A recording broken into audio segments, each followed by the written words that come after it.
जैसे कि मैंने कहा कि 20 साल पहले एज पर द चार्जशीट मुझे तो इससे पहले एक नोटिस भी नहीं आई है, एक फ़ोन भी नहीं आया पुलिस स्टेशन से। आज तक मुझे इस बारे में कुछ ना पता था, ना इंडिकेशन थी। 20 साल तक अगर ये केस चला आ रहा है तो अभी तो कोई इस पे कोई कार्रवाई हुई होनी चाहिए थी, लोगों से हमें नोटिस मिली होनी चाहिए थी, हमसे सवाल पूछा गया होना चाहिए था।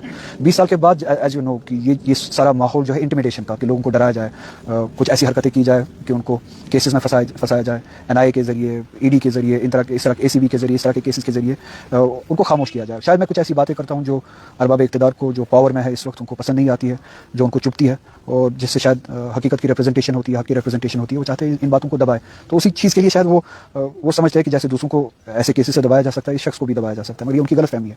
इससे तो मुझे और ज़्यादा मज़ा आएगा ये लड़ाई लड़ने में। बिल्कुल कुछ दिनों से माहौल यहाँ पे और ही ज़्यादा एग्रेसिव होता ही जा रहा है पूरे मुल्क में, बीजेपी का, मुसलमानों के हवाले से, वक्फ बिल हो या बुलडोज़र जस्टिस हो, और कश्मीर के हवाले से आपको पता ही है। मैं आपके ज़रिए उन लोगों तक सिर्फ इतना ही कहना चाहूँगा कि मुझे खामोश कराने का सिर्फ एक ही तरीका है, और इन जैसे बचगाना हथकंडों से मैं तो खामोश होऊंगा नहीं।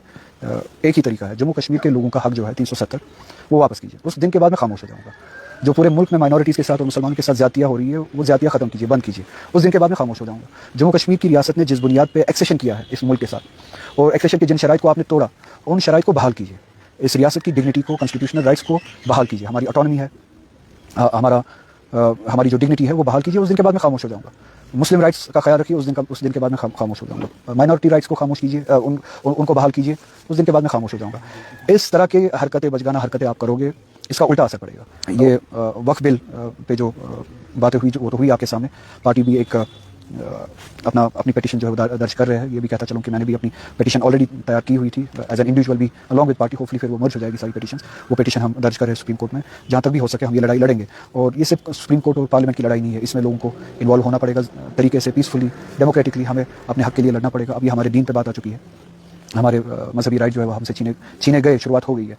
तो हमें अपने हुकूक के लिए, अपने रिलीजियस राइट के लिए उठना पड़ेगा। उम्मीद है कि लोग इसकी हसासियत को समझेंगे और इस लड़ाई में सीरियस होंगे। अपनी डेमोक्रेटिक जो है वो फाइट जो शुरू होगी इस रियासत से भी, उसी तरह जिस तरह से बाकी रियासतों से भी लोग कोशिश कर रहे हैं, अपनी ओपिनियन बना रहे हैं और स्ट्रगल कर रहे हैं इस बिल के खिलाफ, वक्फ बिल के खिलाफ। उसमें मेरा हिस्सा, मेरे वालिद साहब का हिस्सा जो बनता है, उसको भी फर्दर फिर डिवाइड कीजिए इंटू थ्री। शायद मुझे उस वक्त याद है 20 साल पहले वो शायद चेक मिली हो 80,000 रुपये की, गवर्नमेंट से नहीं, क्योंकि मेरी कोई ना डील थी गवर्नमेंट के साथ, ना कोई नेगोशिएशन, ना मैं कोई एक्टिव पार्टिसिपेंट था इसमें। मैं बेनिफिशरी था जो लाइन ऑफ इनहेरिटेंस में जो बच्चों में तकसीम हुई। तो मेरा शेयर वही 80,000 का बना, मेरे सिबलिंग्स का अपना शेयर बना इंटू 2 आप कर दीजिए। वही है ये सबसे बड़ा स्कैम, जिसको बताया जाता है कि करोड़ों का स्कैम किया गया है शायद।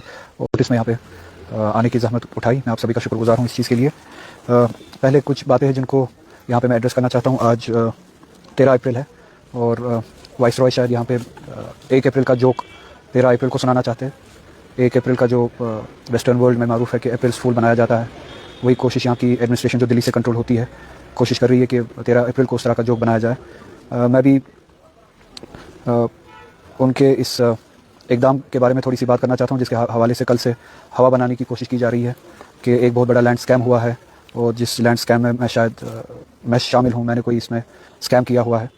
और बहुत सारे लोगों ने सवाल किए इस हवाले से कि ये किस किस्म का स्कैम है, ये मसला क्या है, ये जो केस बनाया गया है, इसके हवाले से सवाल पूछे। मैं आप दोस्तों के ज़रिए उन लोगों तक ये बात पहुंचाना चाहता हूं, क्योंकि मेरी ज़िम्मेदारी बनती है लोगों के तय, वरना इस केस में ना कोई जान है, ना कोई सच्चाई है, ना हकीकत है, ना मेरा कोई लेना देना है, ना मेरी कोई एक्टिव या पैसिव पार्टिसिपेशन है।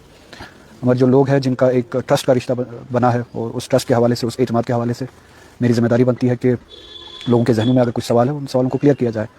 और जैसे उनके लिए कल, लोगों के लिए कल सरप्राइजिंग था या शॉकिंग था, उतना ही सरप्राइजिंग मेरे लिए भी था। ये लैंड स्कैम के बारे में जो चार्जशीट बनाया गया है, चार्जशीट जब बनाया गया और चार्जशीट जब दाखिल किया गया, उसी दिन मुझे भी पता चला। उससे पहले ना कोई प्रायर नोटिस, ना इस हवाले से एसीबी की तरफ से नोटिस या कोई कम्युनिकेशन में से कोई ओपिनियन मांगी गई होती, या सवाल ही पूछे होते, या क्वेश्चनिंग ही हुई होती। ना एसीबी के हवाले से, ना पुलिस के हवाले से, ना एडमिनिस्ट्रेशन के हवाले से इन 20 सालों में कोई कम्युनिकेशन नहीं, कोई अप्रोच नहीं, या कोई क्वेश्चनिंग नहीं। मुझे भी तभी पता चला जब आप लोगों को पता चला, और ये क्राइम है मुझे भी तब पता चला जब आप लोगों को पता चला कि बताया गया है कि क्राइम किया हुआ है। तो 20 साल के दौरान अगर इतना बड़ा क्राइम किया है, तो 20 साल के दौरान ये एडमिनिस्ट्रेशन कहाँ थी, या एसीबी कहाँ था, पुलिस कहाँ थी, जिनको इस बारे में मुझे या तो पुलिस स्टेशन बुलाना चाहिए था, या एसीबी के हेडक्वार्टर पे बुलाना चाहिए था, कहीं पे क्वेश्चनिंग हुई होनी चाहिए थी, लीगल नोटिस मिली हुई होनी चाहिए थी। चार्जशीट से पहले ना कोई लीगल नोटिस मिली है, ना कुछ है, क्योंकि मेरे दिमाग में भी ना कोई ऐसी बात थी। 20 साल पहले यहाँ बिमना में लैंड एक्विजिशन की गवर्नमेंट ने, और उस जगह का नाम है दुर्बल। उस जहाँ पे ये लैंड एक्विजिशन हुई वो डल डेवलपर्स की रिहैबिलिटेशन के लिए वहाँ पे कॉलोनी बनाई गई। और ये शायद एकदम 2000 की दहाई में पहले सालों में उठाया गया, 2002 के बाद ये एकदम उठाया गया और डल डेवलपर्स की उनके रिहैबिलिटेशन के लिए कॉलोनी बनाई गई। और वहाँ पे जो जिनके कब्जे में पोजीशन में वो ज़मीन थी, वो रख थी, वो डल के बेमना के भी लोग हैं, दरगुन के भी लोग हैं, दंदूसा है वहाँ के भी लोग हैं, दुर्बल के लोग हैं, जिनके पोजीशन में वहाँ पे वो ज़मीन थी और उनको कंपनसेट किया गया। उसी ज़मीन में मेरी फैमिली का भी वहाँ पे ज़मीन है। अब उस फैमिली में जिस पर्सनैलिटी का नाम है वो मेरे दादा मरहूम है, आगा साहब मरहूम है, जिनकी वो ज़मीन थी, जैसे दूसरे लोगों की वहाँ पे ज़मीनें थी उनकी भी ज़मीन थी। और जैसे दूसरे लोगों को भी कंपनसेट किया गया, आगा साहब के नाम पे जो ज़मीन है उनके वारिसों को भी कंपनसेट किया गया। अब मैं उस लाइन में तीसरे नंबर पे हूँ या तीसरे लेवल पे आता हूँ। मैं डायरेक्ट बेनिफिशियरी नहीं हूँ इन द सेंस कि मेरी ज़मीन हो, मेरी खरीदी हुई हो। इट्स एन इनहेरिटेड लैंड, मोरूसी ज़मीन है। उस लाइन में तीसरे नंबर पे हूँ। ज़मीन आगा साहब मरहूम की है, फिर वो ट्रांसफ़र होती है उनके बच्चों में, जिन बच्चों में मेरे वालिद साहब शहीद आगा साहब मेहदी साहब हैं, वो बाकी भाइयों में से वो भी एक भाई है। तो उनकी ज़मीन जो उन्होंने अपने बाप से इनहेरिट की, मैंने उनसे इनहेरिट की, और मेरे जो सिबलिंग्स हैं उन्होंने उनसे इनहेरिट की। तो जैसे सबको कंपनसेट किया गया, उसी तरह से गवर्नमेंट ने इस लैंड होल्डर को या इस लैंड ओनर को, जो मेरे दादा मरहूम हैं, उनको भी कंपनसेट किया, जो इस दुनिया से गुजर चुके थे, यानी उनके वारिसों को कंपनसेट किया। तब बेमना वालों ने भी, दुर्बल वालों ने भी और दंदूसा दरगुन वालों ने भी एक प्रोटेस्ट किया कि जो ज़मीन कंपनसेट हो रही है, जो पैसा दिया जा रहा है, मुआवजा दिया जा रहा है, वो सिर्फ उतनी ही ज़मीन की का मुआवजा दिया जा रहा है जितना रजिस्टर है वहाँ पे, जबकि ज़मींदारों के पास पोजीशन में उससे ज़्यादा ज़मीन है, वो काश्त करते हैं। और इस ज़मीन की लेवी ली जाती थी लोगों से, काश्त की जाती थी, काश्त के अगेंस्ट, एग्रीकल्चर एक्टिविटी के अगेंस्ट गवर्नमेंट उनसे लेवी लेती थी, और ये ज़मीन वही थी, लेवी के अगेंस्ट उनको वहाँ पे काश्त करने की इजाज़त होती थी।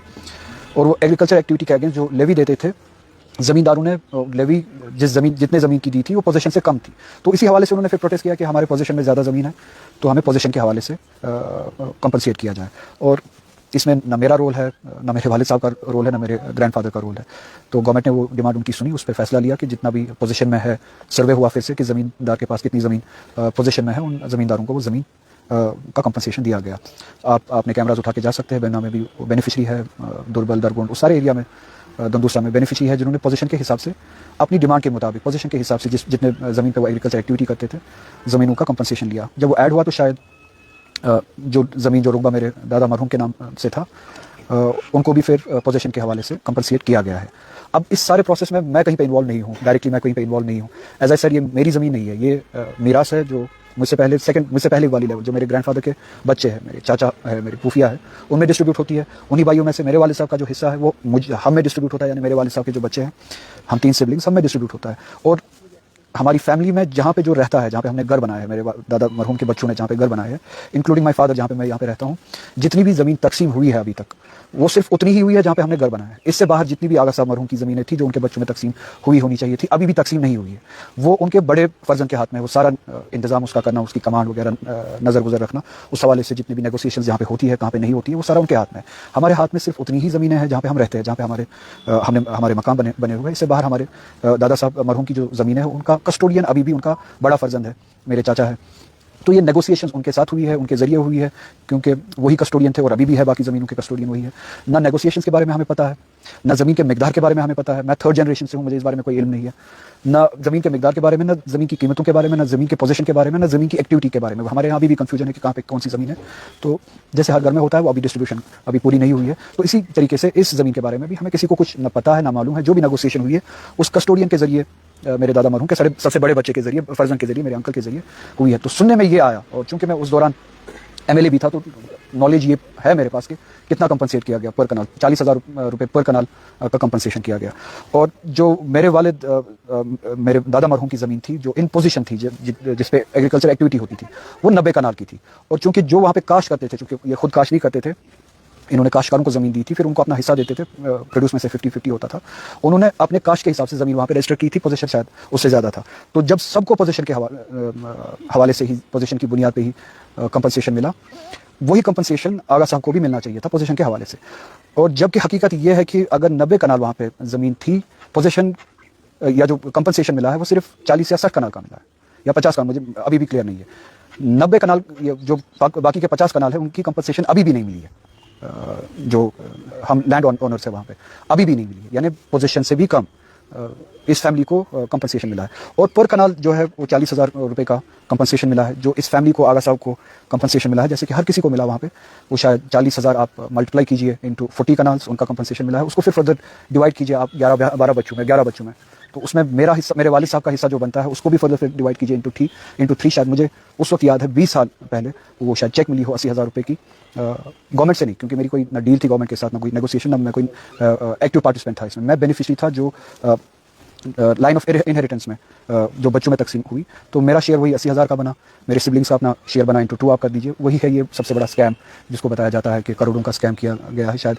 वो भी मुझे फैमिली के ज़रिए से, जो कस्टोडियन है उनके यहाँ से, उनके अकाउंट से पैसा आया 80,000 रुपये का, तो उस ज़माने में 20 साल पहले। इससे ज़्यादा ना मेरी इसमें कोई मुदाखलत है, ना कोई एक्टिविटी है, ना कोई नेगोशिएशन है, ना कोई एक्टिव पार्टिसिपेशन है। अब इससे ज़्यादा अगर कुछ है तो मैं चाहता हूँ कि न सिर्फ ACB बल्कि NIA भी लाइए, जल्द से जल्द इस पर इन्वेस्टिगेशन कीजिए, सख्त से सख्त इन्वेस्टिगेशन कीजिए।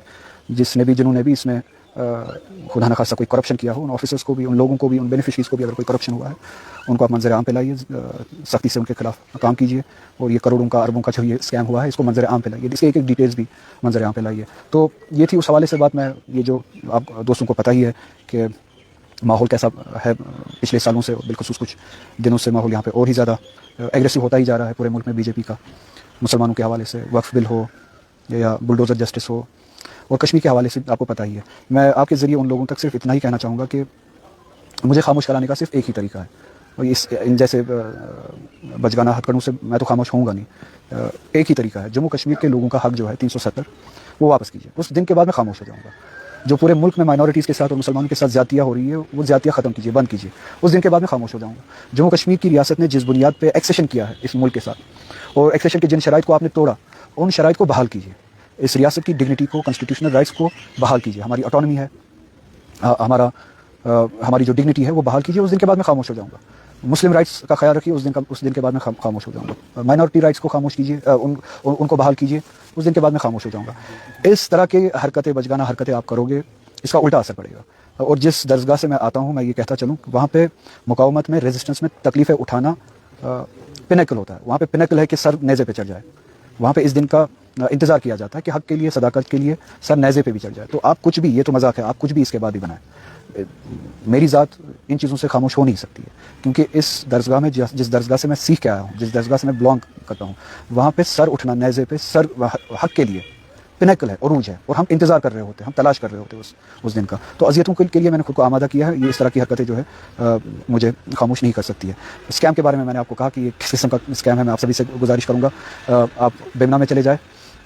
पोजीशन के हवाले से ये कैबिनेट डिसीजन है, ये गवर्नमेंट का डिसीजन है, ये किसी इंडिविजुअल का डिसीजन नहीं है, ये गवर्नमेंट का डिसीजन है कि पोजीशन के हवाले से वो जो रख की ज़मीन है वहाँ पे जो काश कर रहे थे उससे, उनको पोजीशन के हवाले से पोजीशन के मुताबिक पैसे दिए जाए।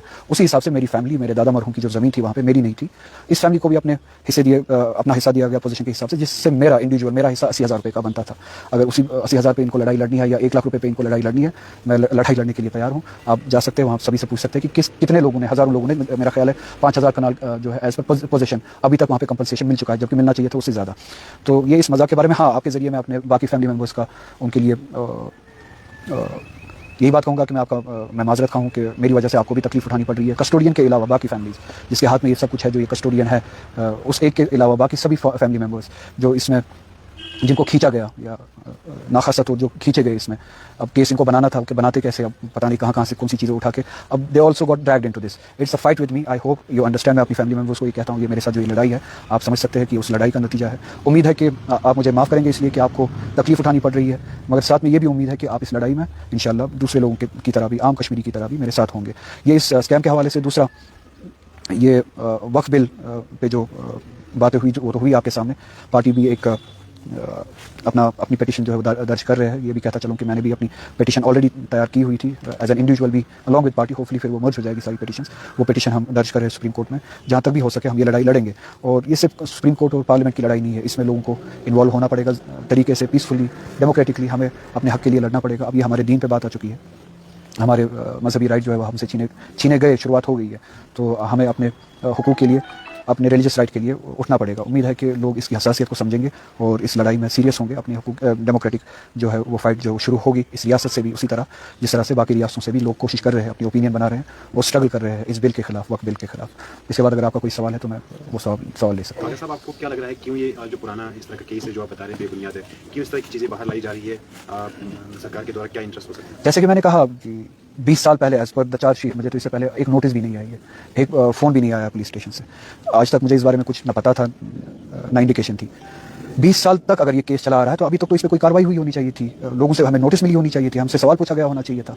20 साल के बाद एज यू नो कि ये सारा माहौल जो है इंटिमिडेशन का, कि लोगों को डराया जाए, कुछ ऐसी हरकतें की जाए कि उनको केसेस में फंसाया जाए, NIA के जरिए, ED के जरिए, इस तरह ACB के जरिए, इस तरह के केसेस के जरिए उनको खामोश किया जाए। शायद मैं कुछ ऐसी बातें करता हूँ जो अरबाब इक़्तिदार को, जो पावर में है इस वक्त, उनको पसंद नहीं आती है, जो उनको चुभती है और जिससे शायद हकीकत की रिप्रेजेंटेशन होती है, हक की रिप्रेजेंटेशन होती है, वो चाहते हैं इन बातों को दबाए।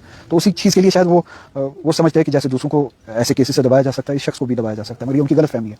इससे तो मुझे और ज़्यादा मजा आएगा ये लड़ाई लड़ने में। नेशनल कॉन्फ्रेंस के आप कदावर नेता हैं, या कहा जा सकता है कि असेंबली विधानसभा चुनाव जो हुए थे तो लोगों ने कुछ कहकर ये भी कहा जा सकता है कि आगरउल्लाह को वोट दिया। क्या नेशनल कॉन्फ्रेंस ने कल से, जब से ये ACB वाला मामला सामने आया, आपसे कोई वार्तालाप किया? क्योंकि अभी तक पार्टी का स्टैंड आपको लेकर, आप नेता भी हैं नेशनल कॉन्फ्रेंस के, स्टैंड क्लियर नहीं है, कोई भी या कह सकते क्लियरिफिकेशन उनकी तरफ से या पार्टी की तरफ से अभी तक नहीं आई। क्लैरिफिकेशन उनकी तरफ से नहीं आई, मुझे नहीं पता, उनको देनी भी नहीं थी। जब तक कि वो मुझसे बात करते तो शायद फिर उनको इसके बारे में पता चलता और वो क्लैरिफिकेशन देते, और मेरे साथ अभी तक कोई बात ही नहीं है। मुझसे अभी चुनाव बड़गाम सीट पे होने वाले, या कोई आपको लगता है कि कोई चेहरा है जो आपकी पार्टी या बड़गाम? हाँ, बड़गाम असेंबली मैं रिप्रेजेंट करता था 18 साल तक की। उसके बाद हालात जो बने जिसके नतीजे में मुझे ऐसे पार्लियामेंट जाना पड़ा, और मैं एज आई सेड कि मैं इस असेंबली में, डिग्रेडेड असेंबली में खुद इंटरेस्टेड नहीं था, मैं इसको लेजिटिमाइज नहीं कराना चाहता था। मेरा ये फैसला ही था कि मैं इस असेंबली में शामिल नहीं होऊंगा। और जो भी फिर हालात बने, मुझे कहा गया कि आप पार्लियामेंट चले जाए, मैं पार्लियामेंट गया। उसके बाद जब इलेक्शंस हुए यहाँ पे ये फैसला हुआ कि पार्टी का वाइस प्रेसिडेंट यहाँ से इलेक्शन लड़ेगा, और लोगों ने सराखों पे बिठाया उस फैसले को, वोट दिए। जहाँ जैसे आपने कहा कि दूसरी जगहों पे भी मेरी गुजारिश का एहतराम रखा गया, उसी तरह से लोगों ने यहाँ पे मेरी बात का, मैं उनका शुक्रगुजार हूँ, उन्होंने एहतराम रखा मेरी गुजारिश का। तो बहुत ही अच्छे मार्जिन से, बहुत ही ज़्यादा वोट से उन्होंने यहाँ से कामयाबी हासिल की। तब लोगों ने ये नहीं देखा कि बाहर से है या लोकल है या जो भी है, हर किसी का हक है कि कहीं से भी इलेक्शन लड़ सकता है, और लोगों ने भी वेलकम किया। और उसके बाद ये सीट खाली की गई। अब लोग, जहाँ तक मेरी इंटरेक्शन है लोगों के साथ, लोग चाहते हैं कि ठीक है, तब वो फैसला किया गया, हमने उसका भी इस्तेमाल किया। अब हमारा भी शौक है कि अब अगर उन्होंने ये सीट छोड़ी तो बड़गाम से कोई, बड़गाम का ही शख्स जो है रिप्रेजेंट करे, और मैं उनकी उस डिमांड को सही समझता हूँ, उनकी उस एस्पिरेशन को सही समझता हूँ। इंशाल्लाह जो भी फैसला होगा, बड़गाम के लोगों को हक है कि उनका कोई शख्स उनकी कॉन्स्टिट्यूंसी, इस इलाके से, इस बड़गाम से ही कोई बड़गाम कॉन्स्टिट्यूंसी को रिप्रेजेंट करे। जिस तरह से हालात बन रहे हैं अभी, क्या आपको लगता है आने वाला जो चुनाव होगा, जिस तरह से अभी लोगों में नेशनल कॉन्फ्रेंस के प्रति नाराजगी है, क्या आपको लगता है आने वाले असेंबली इंतखाबात जो यहाँ पर बाई इलेक्शन होने वाले हैं उनमें नेशनल कॉन्फ्रेंस को नुकसान हो सकता है? देखिए, मैं इलेक्शन की बात नहीं करूंगा। नेशनल कॉन्फ्रेंस को, हम सभी को, ओवरऑल इलेक्शन की बात नहीं है। We should not be election centric, कि इलेक्शन के हवाले से देखे किससे फायदा हो किससे नुकसान हो। हमारी कमिटमेंट है जम्मू कश्मीर के लोगों के तय, उनके साथ एक कमिटमेंट है। इलेक्शंस हो या ना हो, हमें उन कमिटमेंट्स पे पूरा उतरना चाहिए। सबसे बड़ी बात है जो सेंटिमेंटल वैल्यू है पिछले वोट का जो लोगों ने दिया, उस सेंटिमेंट की कदर की जाए, उस सेंटिमेंट की रिप्रेजेंटेशन की जाए, उस मैंडेट का उसी तरह से रिप्रेजेंट किया, उस मैंडेट को वही लैंग्वेज दी जाए जो लोगों ने चाहा पिछले इलेक्शन में, जिस वोट के जरिए एक्सप्रेस किया वही एक्सप्रेशन हो। तो ओवरऑल जो है, इलेक्शंस हो या ना हो, हम सभी को चाहिए कि लोगों के साथ जो हमारे कमिटमेंट्स हैं, जो ट्रस्ट दिखाया पिछले इलेक्शन में, उस ट्रस्ट का जो है एहतराम करे और उसी तरह से काम करे जैसे लोग चाहते हैं। अगर सर दो डेवलपमेंट्स हुई, एक तो असेंबली के अंदर जो स्पीकर ने वक्फ बिल पर जो है डिस्कशन अलाउ नहीं किया, और उसके बाद आपकी तरफ से भी स्टेटमेंट आया कि पार्लियामेंट के अंदर जो लीडर फ्लोर लीडर है आपका नेशनल कॉन्फ्रेंस में, मियां अल्ताफ, उन्होंने आपको टाइम नहीं दिया, ना इंट्रोडक्शन के वक्त या ना पैसेज के वक्त। तो ये दोनों डेवलपमेंट्स हैं, इनको आप कैसे देखते हैं? और आपका जो नेशनल कॉन्फ्रेंस के साथ इस वक्त जो रिलेशन है, जैसे आपने अभी कहा कि इस तरह का जो कल चार्जशीट फाइल हुई, उसके बाद नेशनल कॉन्फ्रेंस ने आपसे बात नहीं की, तो इसको आप कैसे देखते हैं? देखिए, फ्लोर पे वो फ्लोर लीडर है, उन्होंने उस दिन फैसला लिया कि वो अपना नाम देंगे और वो खुद बात करेंगे, उन्होंने फैसला लिया। उसके बाद स्पीकर टाइम दे सकता था, 2 ही मिनट क्यों ना देता, दे सकता था, नहीं दिया। तो मैं ये कहूँगा स्पीकर ने टाइम नहीं दिया। हाँ, उसकी वजह ये बनी कि फ्लोर लीडर ने डिसीजन लिया कि वो खुद